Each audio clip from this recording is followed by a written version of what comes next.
I'm going to try and keep an eye on the chat window. And if I can pick up any questions, I'll try.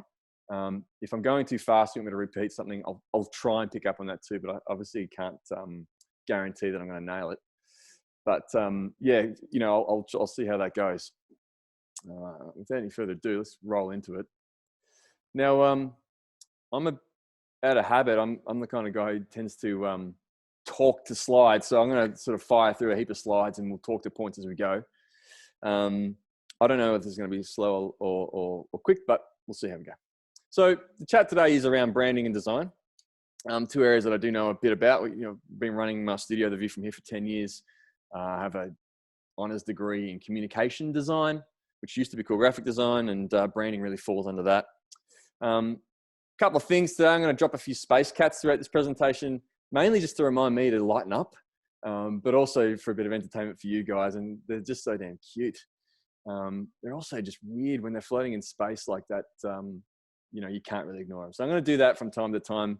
When there's a space cat, there's your chance for you to drop a few questions. I'm going to prompt, Shannon and I were discussing before, I'm going to use the space cats as a reminder to check the questions to see if there's anything I need to pick up on. Full disclosure, those aren't my images. I've found them off the internet, but if you Google space cats, you'll find plenty of your own. So yeah, we'll press ahead. So just for anyone who doesn't know me or doesn't know who I am or where we're from, or, you know, is completely unfamiliar, the business that I run is called The View From Here. We founded in 2010. It started off with me just in a spare room and office. We're now in this beautiful building above the Westpac Bank in Latrobe. We often refer to ourselves as TVFH, which is just acronym for The View From Here. But we love our space. We love our place. We love Gippsland. We love working in Latrobe. We've got a lot of great clients, fantastic employees, past and present. You know, we're all about just trying to give everyone a pat on the back and do the right thing. So, you know,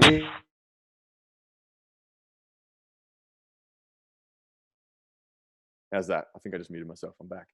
So a couple of images here of our office. You know, it's a big open plan. We work together. Got a few guys from overseas. In this shot, you see the three guys furthest from the camera. Sai is from England, Shane's Irish, Sharif is Sri Lankan. And Andy down the bottom there is my cousin. So it's, you know, it's a real family affair. Let's try and go through, you know, and it's big open space. You know, we're proud of our space, and our space is a very, very big part of our own brand. So I'm going to talk about that a little bit later on, but you may have recalled or read in the description there that I'd mentioned that, you know, your brand isn't just your logo. Well, your space is part of your brand, and that's why it's important to us. I'm not going to labor on this for too long, but, you know, the typical kind of work we would do would be for small to medium-sized businesses. We'd create the logo, but we'd also create all of their brand touch points. I'm going to talk about them some more later. Things like color, typefaces, illustration styles, you know, customer service items. These are all part of the brand, and these are the things that we try to, I guess, what's the word? We try to kind of curate those for our customers. There was a question that was sent through to Shannon. I'm going to address some of these questions as I go throughout this presentation. You'll see them pop up. One of them, though, just to jump forward a bit, was about color. You know, how important is color, and how, you know, how does that affect your brand? This little job we did here for Heirloom Salon, a hairdressing salon in Tarragona. You know, you can see here's an example where we actually changed the logo every time we gave something out, and we used a suite of colors. We had a palette of around about 8 different colors. So we consistently applied this inconsistency to create this sense that every time you got something, it was kind of new.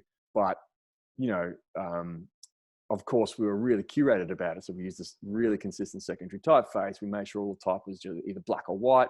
And then we used those colors in a different way and those logos in a different way. So there's really no rules that you have to stick to. You know, when it comes to your brand, you want to decide on what the rules are that you need to commit to, and then decide on what the rules are that you're happy to break. And sometimes you can break the rules within some confined spaces as well, just like we did this heirloom job. Flying through here, you know, we always try to look at creating something different and new for every customer. We try not to apply a house style. Some design studios do actually do that. They have a set style, and that's what they love, and that's how they do it. and you go to them to get that style and they give it to you, and then you look like 10 of their other customers. That's not how we roll. I should qualify that. Like, some of those studios do incredible work, and I'm not saying that's a bad way to do it. We just think in a small market like Gippsland, everyone should be pretty unique and different. Wouldn't be really good of us if we started making everyone look the same. So we always try our very, very best to make sure people look really different.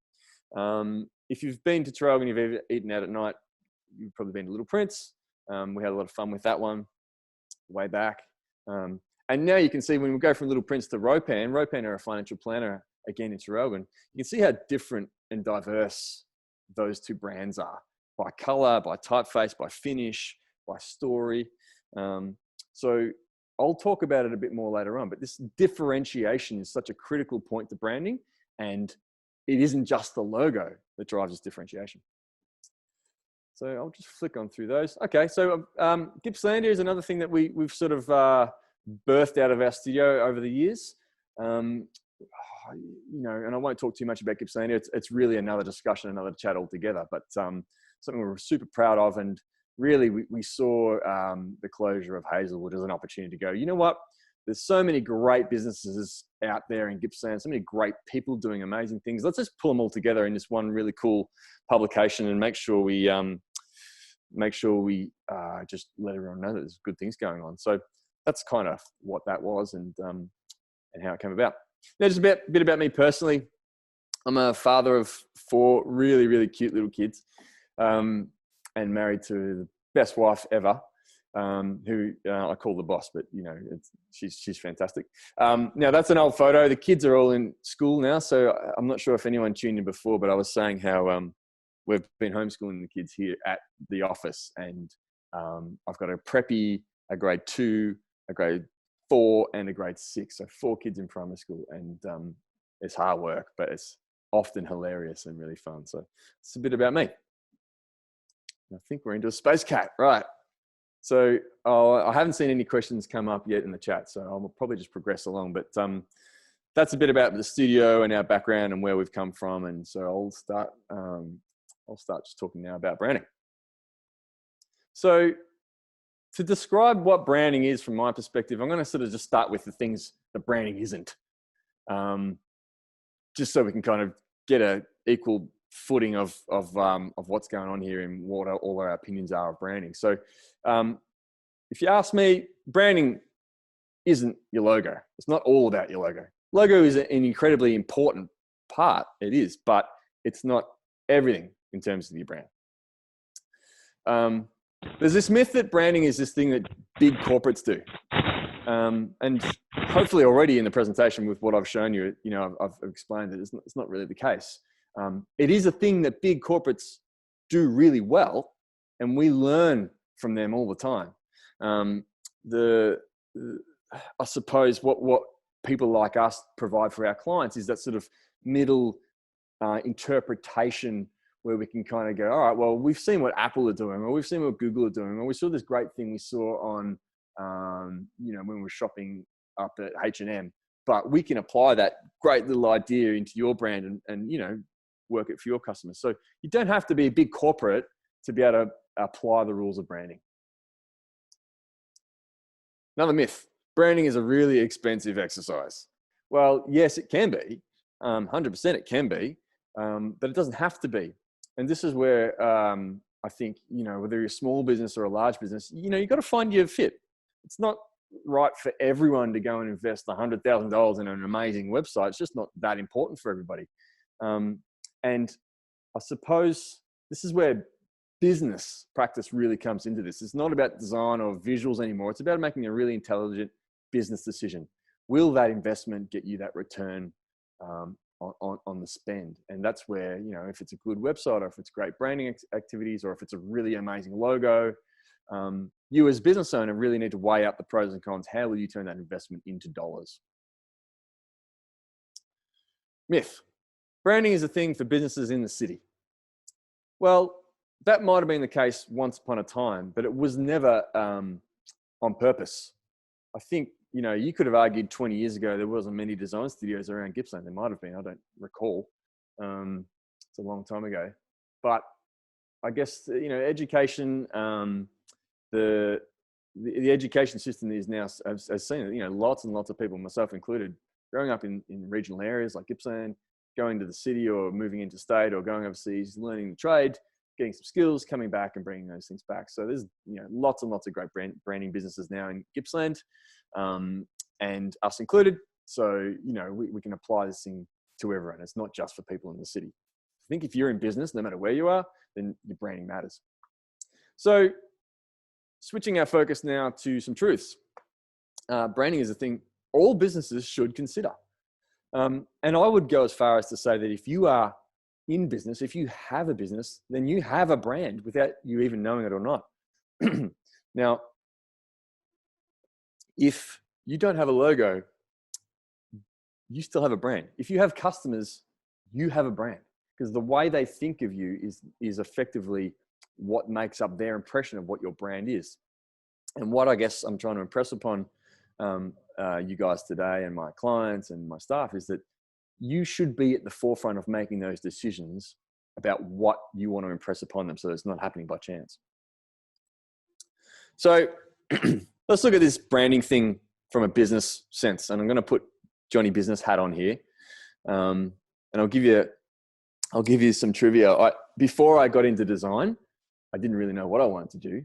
I did okay at high school, and then really had this pick of courses I didn't really know what to do. So I ended up doing business and accounting and computers out at Monash because I really couldn't decide what else. I thought I better get started with something. I didn't even really have the courage or the confidence to take on design or to learn design. I just thought, no, those city kids are going to wipe me. They'll never accept me. I'm not going to be any good at this. I'll just go to Monash Churchill and do something there, which I did. And so the first I guess study I ever did after high school was business. I hated it at the time.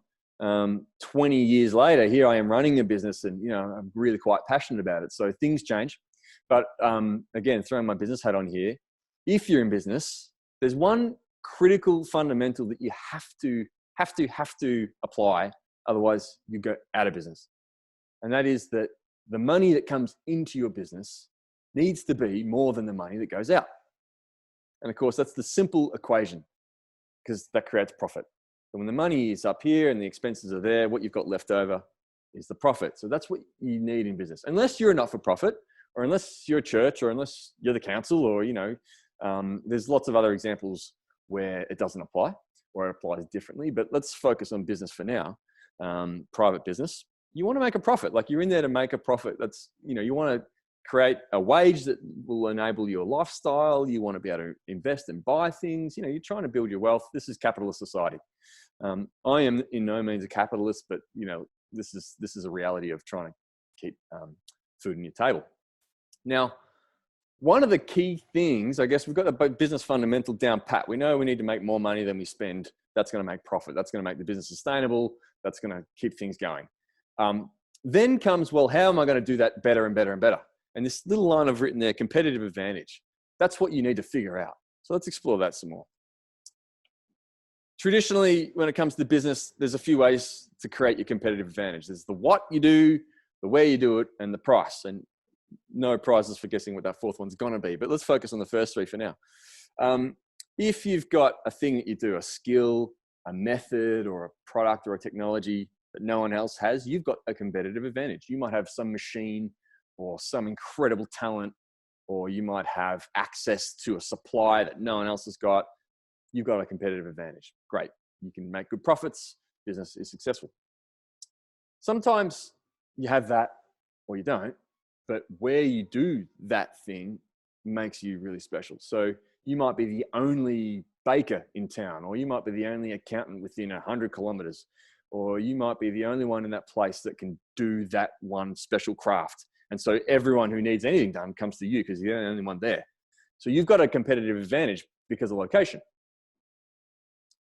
Third one, you might have a competitive advantage because of price. So you're the cheapest and you're huge, so you're getting massive margin. You're happy to reduce your profit margin so that you can keep your price down, and then people come to you because you're the cheapest. So your competitive advantage is price. That's all good and well, and they're all important. And you should be aware of where you sit in all of those spectrums, 100%. But when you're the only baker in town and you make amazing bread and your prices are good and you're making good profit, what do you do then when that next baker comes and his bakery is awesome and his prices are just as good as yours and you're no longer the only one in town? Like, what are you going to do? That's where brand comes in, right? Like, because now someone has to make a choice. And where there's choice, this is where branding comes in. You can decide what it is or what are the reasons, or you can sculpt or influence why people would choose you over someone else. And really that is branding, slam dunk. Like, there's no other way to describe it. It's about creating desire and choice. So let's explore that some more. Let's think of it this way. Branding is about distinction, making you distinct from the other competitors or the other people in the marketplace. You want that distinction to be good. You want people to prefer you. You want to drive preference. Okay. You want that distinction to be something that creates a desire for what you do. You want people to go, yeah, that's great. I'll go there. You know, get people recommending you. So distinction creates preference if you do it right. And then of course, when you've got preference, you'll get customers. So branding is a critical part of business. You can see now how important this is. Now, I love sort of pulling these comparisons up because everyone's got a preference, right? Why would we pick one over the other? I've got a beautiful Calais, Holden Calais there, and a beautiful C-Class Mercedes. Now, instinctively, how many people are in this chat? Where is it? 35, okay. Instinctively, every one of those 35 people just went, I'd have that one, or I'd have that one. Now, you're either going to make a decision, like you're not making a choice because one of them has wheels, right? Like, oh yeah, they both got wheels. That's great. They both drive. That's great. They both get me from A to B. That's great. They're both a car. They both use petrol. Like, when you just look at the fundamentals within these objects, like this, you just go, well, just give me either. It's not actually a Commodore.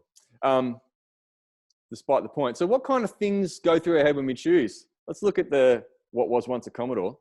Locally made, local skills, that used to be what they used to hang their hats on.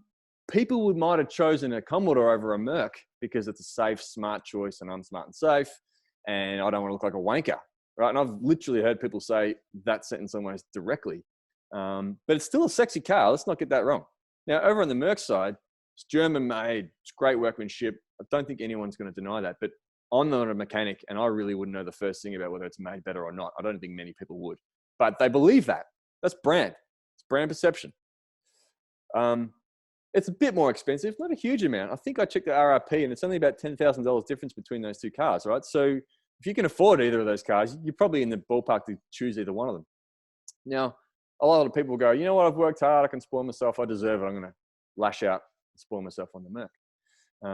And sometimes people choose a Merc because they don't want to look like a bogan, because they think, and I'm not saying this, but they think that traditionally Commodore drivers might have been that.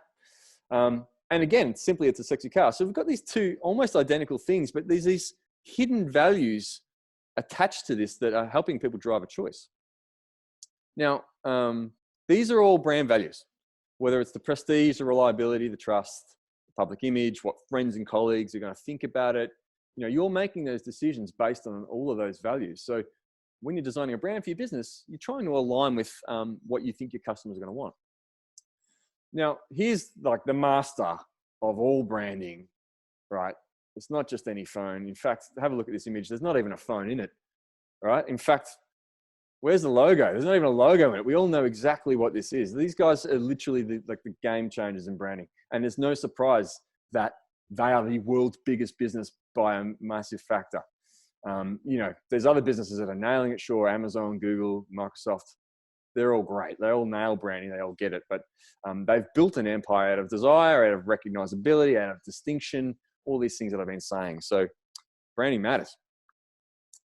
All right. So I've got this great Seth Godin quote that I think if you still don't quite get this idea of logo, brand, what's the difference, I'll reel this out. And I think this will probably just drive it home. So ask a few people to name a logo they like. With very few exceptions, people will choose a logo that's associated with a brand they admire. That's because what makes a good logo is a good brand and not the other way around. And that's one of those whoa moments. Drop another cat in there. So hopefully that's a bit of a good overview of what I perceive branding to be, its value to business, why it's important. I don't see too many other questions in other than Wendy's comment about the Commodore. Still nice cars. Okay, we'll move along. So what tools can everyone make use of to design a brand that people will admire? This section's really about going into the details about, what can we pick out and what kind of things can we start doing? Every one of those people there in this list, what can we start applying? So as we've highlighted already, like the logo is just one small part of what makes up a brand. And I suppose, I suppose in this rest of the space here is, okay, what are these brand tools that we can make use of? And I want to flag this concept now that everything else communicates. The logo communicates for sure, but everything else associated with a business is communicating something about that business. And this is what effectively creates a brand impression and what all business owners should do their best to try and control. So I'll explore this some more. Everything communicates something. Okay, everything in your business is communicating something. For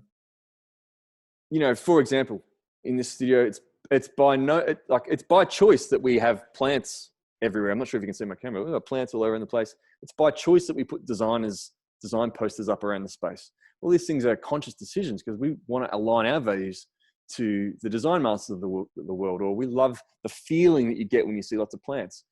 These are the kind of decisions that people make. So it can be a hard thing to understand, but I'm going to start reeling off some examples about how everything communicates something. And let's see if we can pick it up and understand it a bit better. So you'll all be able to relate to these. I walked inside and the place smelled of BO. Has anyone ever walked into a business or a shop or sat in a taxi cab maybe and had that go through their mind? They probably have, right? Everyone's probably had it once. Now, what's that saying about the brand? The people in this business stink. Okay, that's not good, is it? You don't want your business to be thought of like that. That's not good for your brand. You want to fix that. A gym, maybe, yeah, that's all right in a gym. In some places it's acceptable. Karina, that's a great comment, right? Sometimes it's okay to smell like BO in a gym, at the soccer club, in the change rooms after a game of basketball. That's fine. In fact, doesn't that suddenly show how that denotes that you've been productive, that you've worked hard? Okay, so sometimes these things are okay to have. Everything communicates something. Their online store is just such a pain to use.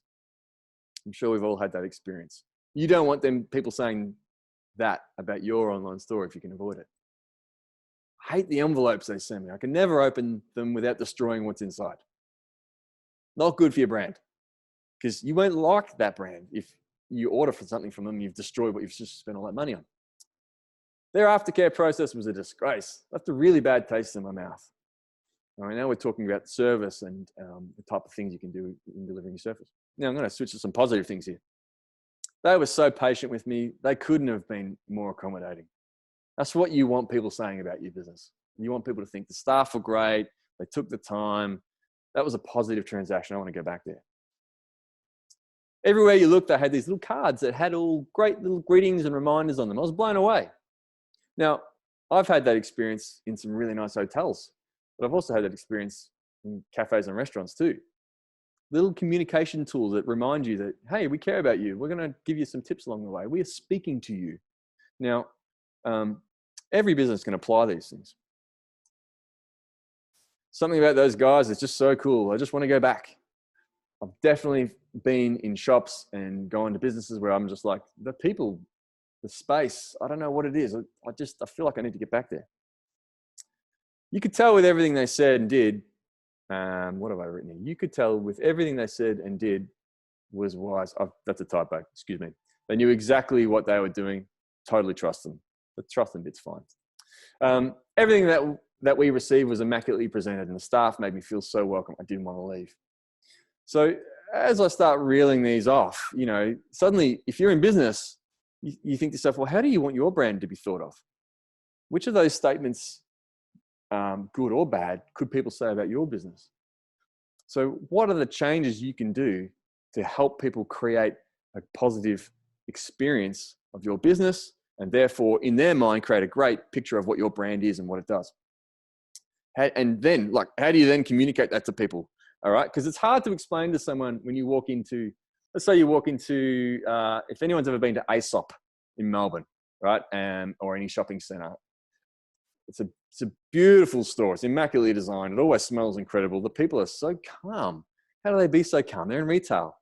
You know, all those things have been carefully constructed, and then they step you aside and they spend 15 minutes and they rub all this cream all over your hands, and you're just like, holy crap, like I got to go get a burger, right? And then suddenly I'm here killing all my time while you rub cream on my hands. I didn't even want that. And then you're like compelled to buy this stuff because it just feels incredible. And then they wrap it and you're just like, this is like it's come out of some immaculate Japanese store. Like, and you leave there just going, I'm on a cloud. I didn't even expect to be on a cloud. I just came out to get a burger. Now, how do you communicate that stuff to someone? Like, you don't just say on your business card, we make you feel like you're on a cloud. Like, you don't get it until you get in there. So there's other things you can do. Even just in that experience, I've just explained the architecture of the space, the signage, the people, the uniform, their wrapping process, the time they take, the words they used. So here's a great stat out of a UCLA study. 55% of communication is nonverbal. 38% is vocal tones and elements, and then 7% of the words. So you take the words out and you take the vocal tones out, then there's all this nonverbal communication. This is where branding can help. So let's just look at a comparison here where nonverbal things are dictating our decisions here, right? So we've got, in this situation, two guys that are pretty much the same job. They're both tennis players, right? Okay, great. They're both wearing orange, okay? Both holding a tennis racket. They've both got a headband on. They've both got a Nike tick, okay? They're both in a stadium. But there's two extremely different brands going on, isn't there, here? And that's all nonverbal. I mean, we know that there's a lot of verbal stuff that comes out of Kyrgios. That's fine. But if you had your volume muted and you could see his body language, you could see the way he acts, the way he throws his racket down. These are all nonverbal communication. So nonverbal communication is critical. So if your business was a person, right? Like, how would you like to be thought of? I guess up until recent times, people didn't think of their business as a person, but you really do need to think of it that way. So here's a few key takeaways. If you're taking notes, or if you want to screen grab, or if you want to come back and watch the video later, a few things that I think are really useful. And I'll come back to these at the end if you miss them, so don't worry. But you should design your best customer experience. Sit there one day over a cup of tea or a coffee or whatever else you decide to consume, and just dream a little bit about what's the best. If someone was to come and rate me a 10 out of 10, what would have to happen for that to go down? You know, who do they speak to? How are they spoken to? How are they treated? How quickly does it happen? How much does it cost them? You know, people can give a 10 out of 10 rating and still fork out an arm and a leg. Price sometimes isn't the most important thing. But if you can at least have a picture in your mind about how you want your customer to walk out, that's great for your brand, because then you're going to start implementing things to be able to achieve that. And the best part about this, bam, is it's free. You can do that. You don't need to pay anyone like me. You can do that. Everyone in business can do that. And I would recommend that you do. Now, like I said before, a lot of people don't want to go down the branding path because they think it's expensive, or they don't want to pay designers like me or other designers, like, they want to sort of do it themselves, and that's fine. But I would think at least the least thing you can do is think about this. What's the best experience for your customer? And then you start making decisions around that. If it's a gift voucher, if it's online, if it's a social media experience, when they log on, when they see your business, if you're not there yourself personally to deliver those messages, what are they going to see and how do you want them to feel? At least if you can have in your mind a direction, then over time, and it might not be quick, it might be a week, it might be a month, it might be 6 months, 12 months, 2 years, you might start just making decisions that help guide that customer experience to be what you want. And then your brand is what you decided and not what they randomly decided. It's free. You can do that.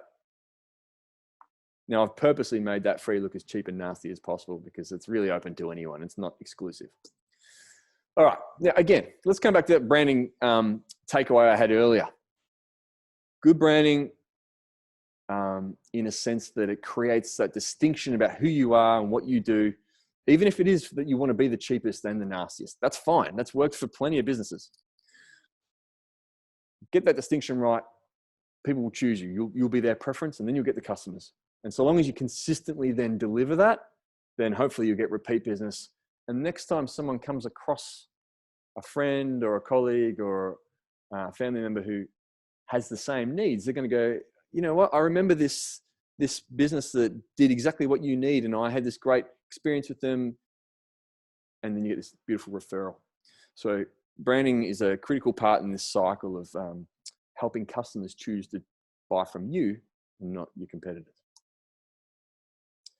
And so, like I touched on before, this idea that non-verbal design tools can really help build that distinction.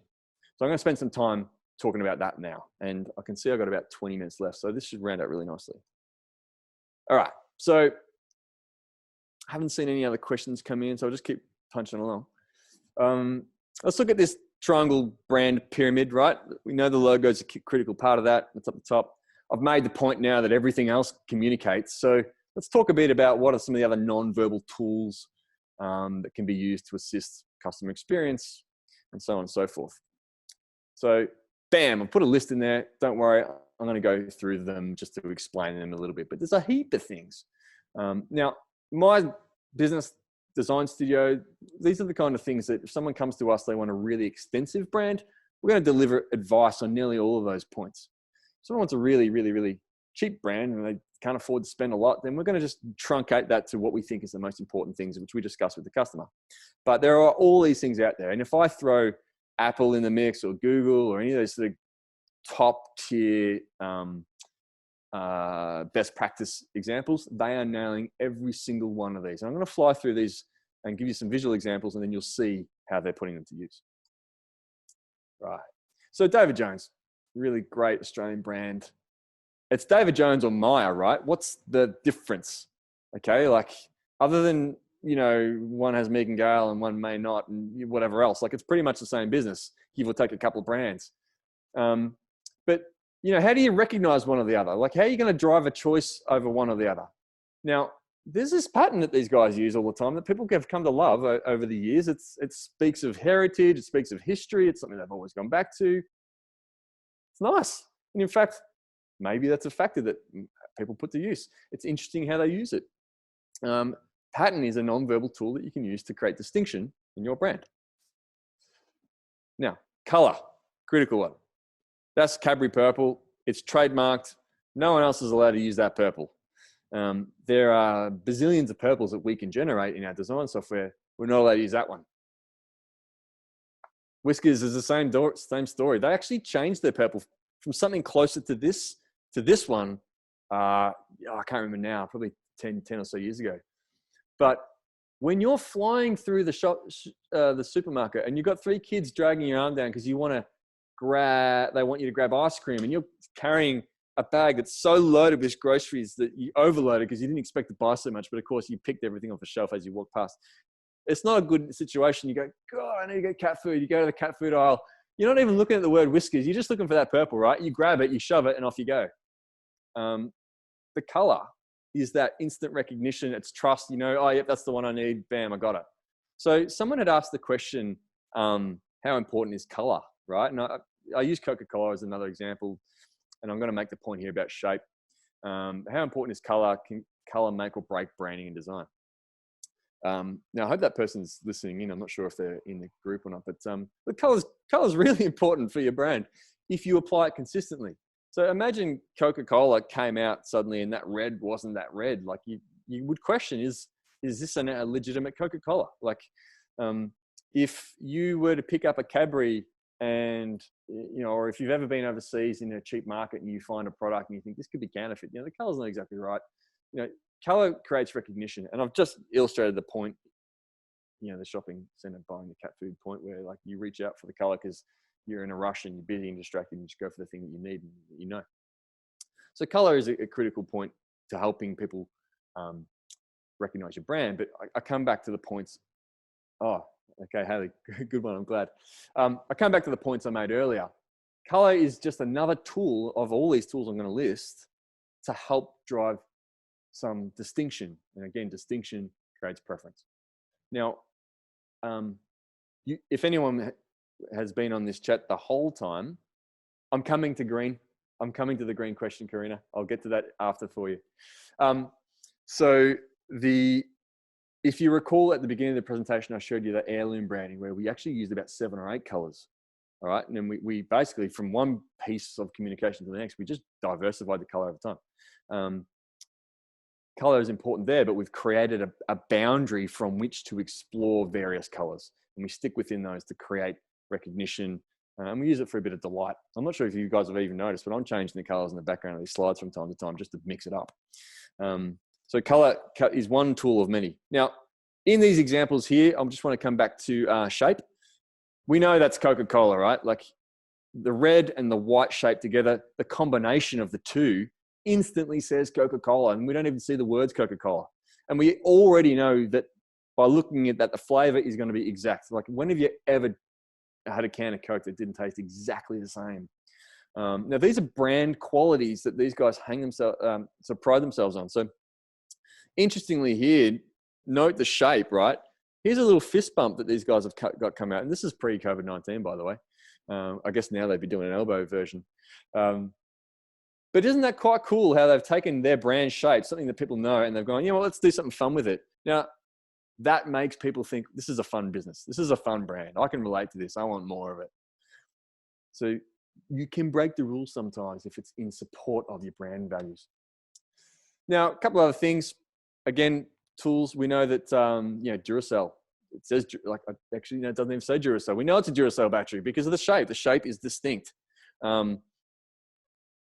We trust it. We go for that color. We go for that shape. The product itself is driving brand credibility.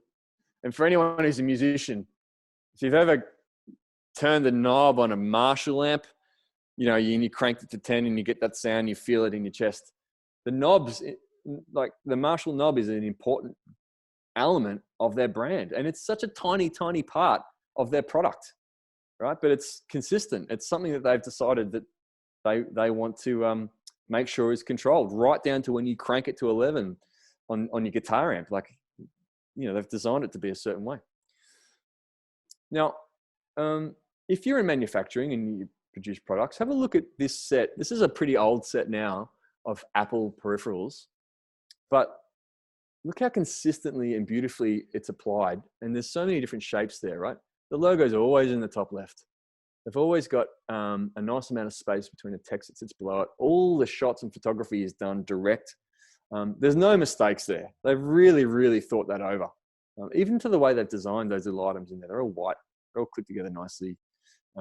That is a brand decision. They want people to think every time I grab an Apple product, it's going to look nice, it's going to feel nice, it's presented beautifully, and it raises people's expectations of their brand, and they feel delighted by it. Like, who hasn't, hands up, who hasn't kept the box of their iPhone, right? Like, here's mine here. I put my business cards in it. It sits there on my desk. I've got the iPad case sitting in my desk as well. Like, you just can't throw them out. They're just so damn nice. Good brand. Now, this unearths this point about the theater of opening something up. Like, if you open up an Apple product, like you pull out the box and it's, it slowly rises, and you peel off the layer, and then you open something else and you pull out the tab, and then you just keep exploring this thing. It's theater. It's a progression. It's a brand experience. It was very purposely done to blow your socks off. Now, many copycats now. Everyone's investing in their packaging, and so they damn should. Like, it goes a long way. Now, someone had asked the question, is branding as important as advertising, and why? So, talking about these nonverbal tools in the background, we've got this body shape, right? That Jetstar used for travel. Really, really fantastic campaign. Here's an example where advertising and branding just meshed beautifully, right? You get to know the shape, you get to know the photography style. All these things are really, really carefully sculpted. Now, is branding as important as advertising? I'm gonna put it this way: branding is the most important thing right? Advertising is important, but branding is the most important thing before you get your advertising out there. Now, I'm hoping that based on what I've just said, you're all like, oh, I totally understand why. But just in case you didn't, oh, thank you, Graham. I'll put it in some words for you. When you go to market and you spend money to get your message out to the world, if you don't know who your brand is or what you stand for or how you want your customers to feel when they see you, you risk putting the wrong message out there. So you need to be settled in your mind about what your brand is, what it stands for, because you're about to expose yourself to a mass audience. So branding is a critical part of making sure that advertising is well spent. Because imagine you advertise and you do a mass TV and radio campaign and you put ads in the paper and you're out there, right? People see you, they know you.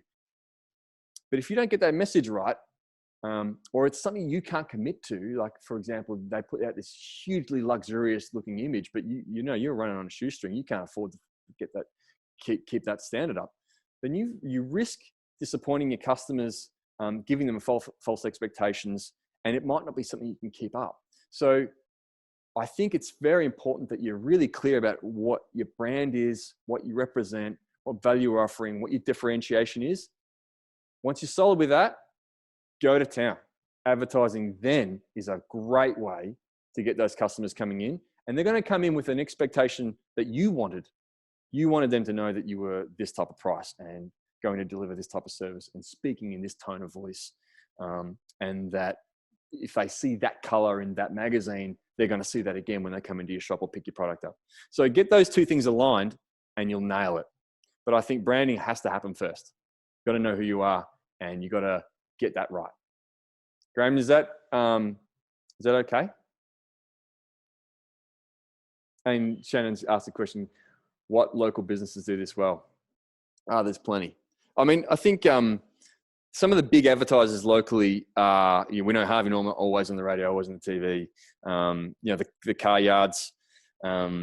We're always hearing from Macca's. And these people, not only are they great advertisers for the town, they're massive supporters of local charities, local events. But they're also using brands that they've been given. Raw Harvest are fantastic. In fact, Raw Harvest is a brand that we designed. Ching. But we're only one small part of that picture, right? We worked with Lizzie. Lizzie had a really clear idea of what she wanted her product to be. She wanted to be healthy, sustainable.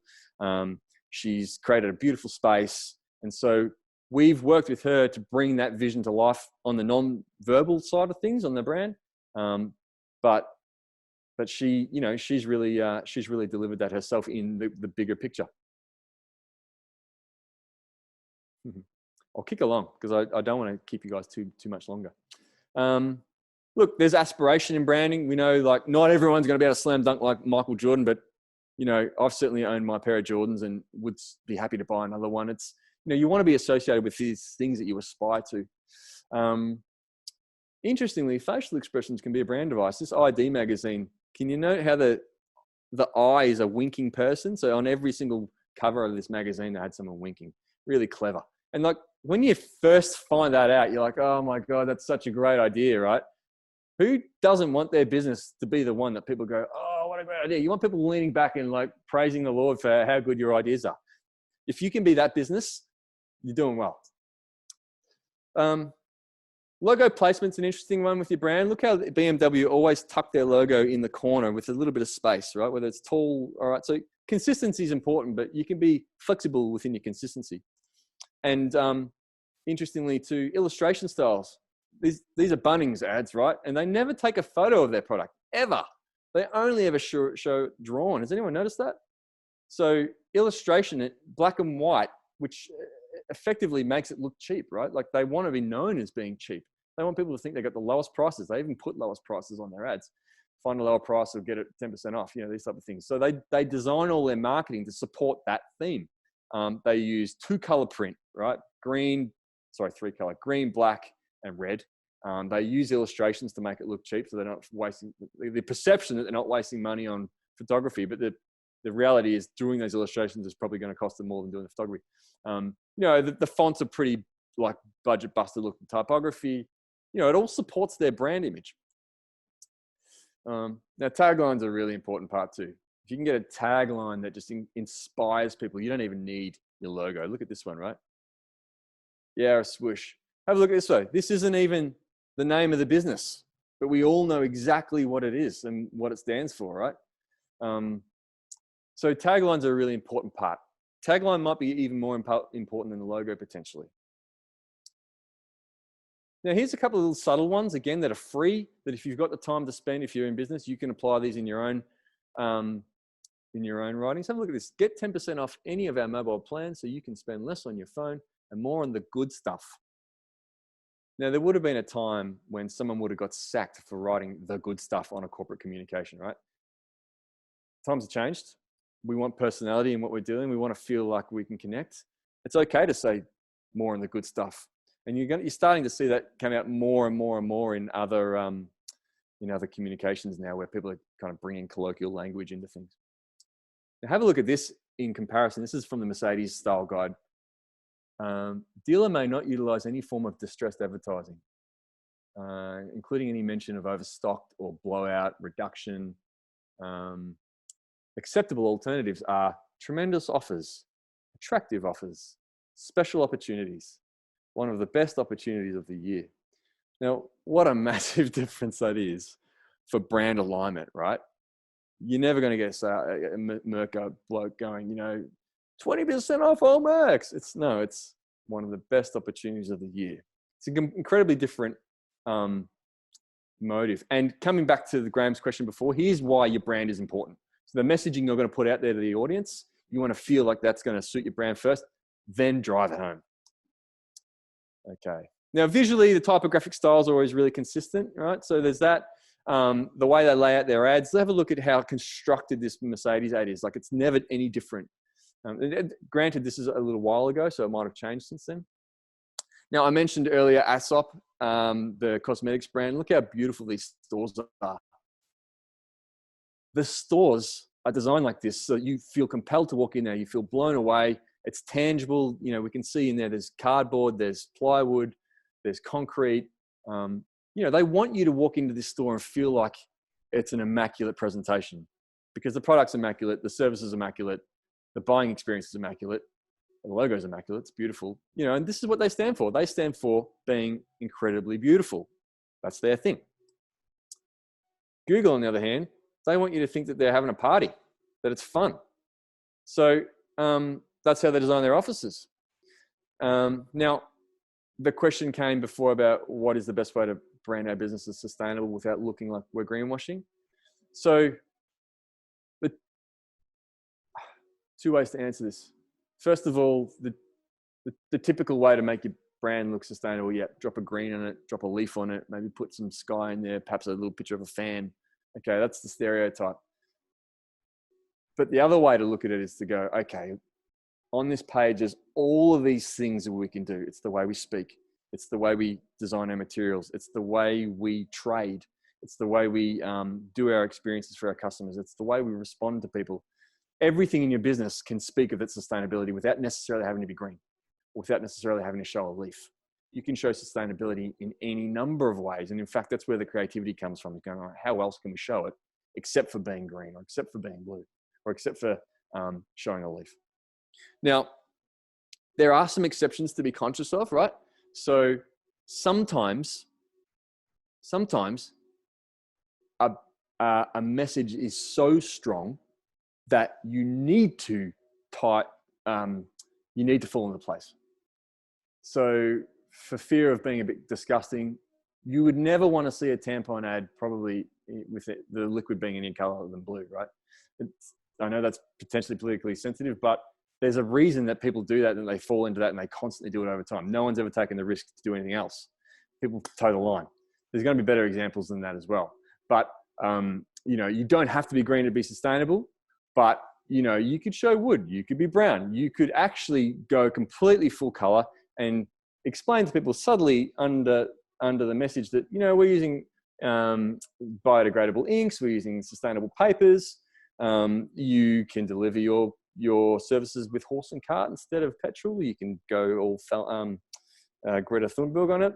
lots of different ways. But it's a challenging one because their brand perception in the industry and the market is, hey, you got to be blue or green. So if you're not going to do the blue or green thing, if you're going to stray away from that, you really have to stand by it in all those things that you do. So here we are. What are the tips from standing out from the crowd? There's all these things that you can put to your advantage, okay? And they all create your brand perception. So I've just about cracked 6 o'clock right in the dot. Don't feel lost, okay? Don't feel lost. There's a lot there. Don't feel lost. What I want to remember, these are these 3 takeaways I mentioned earlier. What's your brand? Okay, start with what your ideal customer experience is. How can you show it? What's its personality? How committed are you to differentiating yourself? How far is too far? What's the right balance? And what non-verbal communication tools can you consistently apply to affirm your audience of who you are and why you're great? So I'll leave that on the screen for a bit. Now, Graham, you've made the question about a celebrant using rainbow colors. That can work, 100%. And it says lots of things. It all kind of comes down to what they support it with. So look, I am on to my last slide. And I'm happy to stick around and answer any other questions. And hopefully that hasn't been a bore. Hopefully I haven't jammed too much thoughts into your heads. It's a lot to take in. And I'm quite proud of myself that I've nailed it right on 6. But I'm happy to stick around and, try and discuss any questions that anyone might have. Hopefully that's been helpful. Yeah, thanks, John. That was fantastic. You see the comments coming through. I'm sure everyone's doing a little clap as we do normally at the end of the workshop. So really, right. I know I certainly took a lot away from it. I think there's a lot of fantastic examples where you think of strong brands locally. Some great examples come through from the participants of, you think of a local business that's got a strong brand. Raw Harvest, a great example. Every time you drive past it, very striking packaging. You call up, you talk to them. It's all the same messaging, and that's if you talk to Lizzie and the team, probably a lot of it isn't overly that costly. A lot of it, maybe a bit setting up and figuring out what your brand is, but then actually delivering it. There's a lot of low cost ways to do it. That's right. Yeah, that's right. And for designers like us, if someone comes to us with that brief that we want to apply something consistent, but it's got to be low cost, well, we try and design a solution that's going to provide that. And that comes down to, that question Graham asked before again about sustainability, using recycled papers and maybe using a stamp might be the most sustainable way to package your product. And, that's going to say a lot about you, isn't it? So depending on what your object is, what your product is, there's always ways to try and achieve. And look, I completely understand too, the commercial realities of business are difficult. You got staff, you got customers sometimes that aren't happy, things go wrong, you got bills to pay. It's not easy. And so I fully sympathize with that, but neither is doing my tax, and that's why I go to my accountant and I get help. So, we're here to help anyone. But again, there is an emerging design industry here. There's other great design studios around the place doing good work. There's help out there. Great, fantastic. Well, I think that wraps up our formal procedures. We've got a question. Can I just ask a quick question? Yes. Who's asking that? Sorry. Karina. Hi, Karina. I can't see you, Hi. but I'll try and find you. Please go. I'm just wondering if you're thinking we've got an established business with a brand. It's not a really strong brand, I'd say, and thinking of sort of rebranding and pivoting the business to be more environmentally friendly. So if somebody was coming to you, or what would you say would be, the first, second, third thing you would do in that sort of situation? You mentioned about designing your great customer experience, or what communications. Who should you go to first, and sort of in what order? Who should you go to? Well, you'd be welcome to come to us, of course, but any of the designers out there. If I was in your seat, I would want to probably speak to 3 or 4 and just get a sense of how they would solve that problem for you. Because for me, I think it always starts with a lot of questions. You know, who is your market now? Who are your good customers? How often are they coming back? What is your product? What makes it sustainable? Can you deliver on that promise of being sustainable? Like, is that embedded into your business practice? Like your production facilities, are they sustainable? Because the worst thing you can do is say something, but then not be able to, you know, back it up when someone digs a bit deeper. So there's all those conversations and questions that have to come first. I guess anytime any business approaches us with the idea of a rebrand, you know, I guess we always want to know what they're trying to achieve out of it and find out as much about that business as possible. What makes them unique? What is it in their service delivery that no one else does? Because we are, if I come back to, if I just jump back a slide, you know, we're looking for that point of difference. So I would start with yourself. Like, that is something you might be able to, something you might be able to do yourself is go, all right, well, what are our differentiations? Are we looking for sustainability as a differentiation point just because that's one thing, or are there other differentiations we can hang our hat on as well? So yeah, the more questions you ask yourself to really get an understanding of that bigger picture, you know, what you're looking for is the cream that rises to the top, and that's where you want to focus your attention. Don't think that's actually answered your question there, has it, Karina? I think, no, partly I think it has, because it, you know, it all starts with really great questions, and you've got some great questions there. Yeah. You know, I was speaking to a girl the other day who does great communication, and I suppose I'm sort of thinking, you know, do you start with somebody who does communication, who can, you know, do some sort of communication plan for you? Yep. Or do you start with branding, or, you know, where do you, I mean, there's so many things to know. Sure. Oh, let me answer that question then by sort of explaining the industry a little bit. So traditionally, a graphic designer would be someone you'd go to and they'd design you a pretty logo, right? And that was their job done. If they were a little bit more skilled, you know, you might get your stationery done with them, and you might occasionally go back to them to say, get a brochure done or a report. So you start forming a bit of a longer term relationship. And if they're good, you know, you're happy with the work, over time, you're going to start getting a consistent approach to what your visual identity looks like, which is, again, a critical part of your brand. If you have an interest or a need or a hunger to tackle a lot of things at one time, right? So I just mentioned before logo, then we stepped ahead and we said stationery, package, some communications. And if we went, okay, well, what's the bigger picture here? If you're the type of business that, and you're financially in a position that you can do a lot of these projects all in one go, then that's where, you know, an agency like us is probably, you know, a bigger agency is probably where you'd want to go to. Because what we would look at, say, is not just your logo and then your stationery, but we'd want to then go, all right, well, how does that then successfully translate into your shop front? Or how does that successfully translate then into your annual report? Or if you're the kind of business that, you know, needs your customers to fill out forms all the time, then how do we also put that logo successfully, not only on the side of a car or stitched into a uniform, how do we put that on your forms successfully too, so that your customer gets that? You know, and then what's that going to mean for your website, or what's that going to mean for your promotional items? Are you needing to do videos? So we, I guess, specialize, or not just we, but the other bigger agencies around will specialize in going, let's look at the big umbrella here, put as many of these things in there as possible.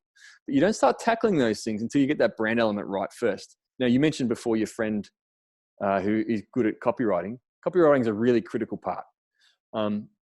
And you will have seen in those examples earlier, I mentioned the, you know, the good stuff, which was that quote from Optus. You saw the copywriting that came from Mercedes. If copywriting is part of that brand, like a critical part of the brand that you need to solve, then that all gets done at the same time. You know, you create this big picture, what we would call a brand guideline or a style guide that says, well, these are your colors. This is what your stationery is going to look like. This is how you're going to apply it to signs. If you ever need to do writing, these are the kind of words you're going to do. Or if you've got a suite of taglines, you know, here's the starting point.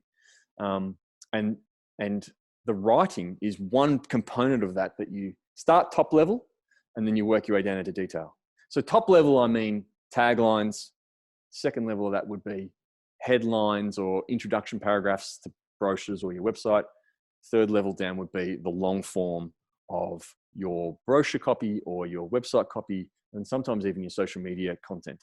So the deeper you dig into the detail of how much you need to do, that's where your price goes up, because it's all time, and you need to pay the people who provide the services. But for your friend, let's say she had a style guide to work with, saying, all right, we want to work with these type of phrases. Here's a handful of starting points, and then she's got everything she needs to go. She might be able to then provide that more extensive service at a better price for you. So that all comes down to sort of knowing that strategy in the beginning. But everyone,